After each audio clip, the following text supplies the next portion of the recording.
Wow, saya tidak menyangka Nusron Wahid ternyata sangat tolol. Demi bisa merampok tanah rakyat, dia mengatakan, rakyat itu hanya punya hak pakai. Sebenarnya semua adalah tanah negara. Lalu kemudian berkata lagi, dari mana jalannya tanah warisanmu? Emangnya mbahmu menciptakan tanah? Sejujurnya saya tidak tahu apakah agar diterima menjadi menteri, dia membuang otaknya lalu menggantinya dengan kotoran. Sehingga pemikirannya bisa setolol ini. Okelah, kita berikan pencerahan kepada mereka. Syarat terbentuknya sebuah negara hanya dua. 1. Tanah atau wilayah. 2. Rakyat. Lantas di mana posisi pemerintah? Pemerintah itu awalnya tidak ada. Dan sebenarnya tidak perlu juga ada. Sebab pemerintah itu hanyalah sebuah organisasi. Apakah organisasi itu sangat penting? Jawabannya tidak juga. Apakah ketika sebuah organisasi bubar, maka rakyat mati? Jawabannya jelas tidak. Lantas bagaimana tiba-tiba bisa ada organisasi di tengah-tengah rakyat? Jadi ketika rakyat itu semakin banyak, maka mereka bermusyawarah untuk mempermudah kehidupan mereka, maka mereka membutuhkan para pembantu. Maka mereka sepakat membentuk sebuah organisasi dan mereka menggajinya. Itulah asal mula pemerintah. Jadi ibarat negara itu adalah rumah, maka rakyat adalah majikan. Dan pemerintah adalah pembantu alias asisten rumah tangga. Pertanyaannya, apakah pembantu rumah tangga itu perlu? Ya, perlu juga sih. Karena akan mempermudah kehidupan kita. Tapi apakah kita akan mati? Atau tidak akan makan jika pembantu tidak ada? Ya, jelas tidaklah. Kan kita bisa masak sendiri atau beli dari rumah makan. Jadi seperti itulah peranan pemerintah di tengah-tengah rakyat. Nah, masalahnya para pelayan di negara kita ini dari awalnya sudah sangat culas.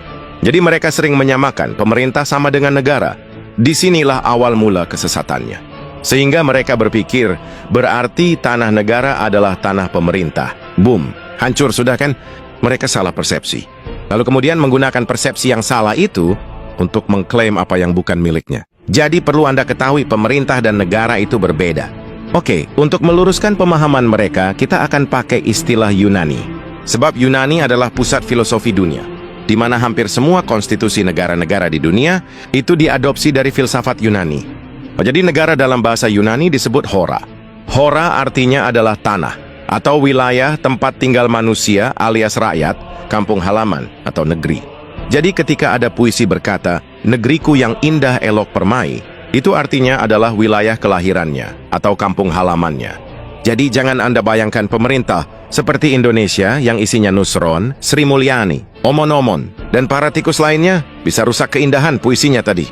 Kemudian rakyat dalam bahasa Yunani disebut demos. Nah, jadi jika Anda menyebutkan kata demokrasi atau negara demokrasi, itu artinya kedaulatan rakyat. Sebab demokrasi berasal dari dua kata, yaitu demos dan kratos. Demos artinya rakyat. Kratos artinya majikan, pemilik, pencipta, tuan, dewa, ataupun Tuhan. Ini sejalan dengan filosofi Latin, yaitu Vox Populi, Vox Dei.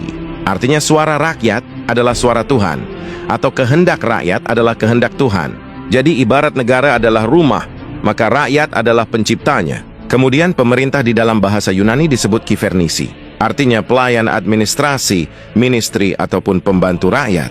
Jadi kata pemerintah sendiri, sebenarnya itu sudah sangat sesat. Karena pemerintah artinya adalah orang yang memerintah.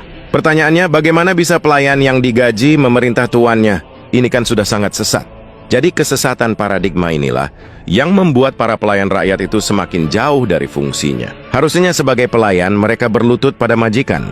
Tapi sekarang akibat kekeliruan dan kesesatan, tiba-tiba kaki pelayan itu malah diletakkan di atas kepala majikannya. Jadi jika bangsa ini ingin selamat, maka kita harus melakukan revolusi kesadaran. Kita harus berhenti menggunakan kata pemerintah, sebab itu bisa membuat mereka tersesat dan lupa diri. Maka kita harus segera mengganti istilahnya untuk menyebut mereka. Berikut ini adalah beberapa istilah yang pas untuk kivernisi. 1. Babu. 2. Pelayan. 3. Abdi. 4. Mandataris. 5. Pekerja. 6. Pembantu. Atau apa kira-kira istilah dari daerah Anda? Jadi terjawab sudah ya. Jika si Nusron berkata, emang mbahmu menciptakan tanah? Jawab saja, dasar tolol. Emang pemerintah yang menciptakan tanah? Tanah itu ciptaan Tuhan. Sementara negara itu adalah tanah wilayah tempat tinggal rakyat. Sedangkan pemerintah, atau bahasa tepatnya kivernisi, itu adalah organisasi pelayan rakyat. Bisa ada, bisa tidak. Jadi mari bangkit. Dan beri pelajaran kepada para pembantu kita itu sebelum mereka semakin kebablasan. Hidup daulat rakyat!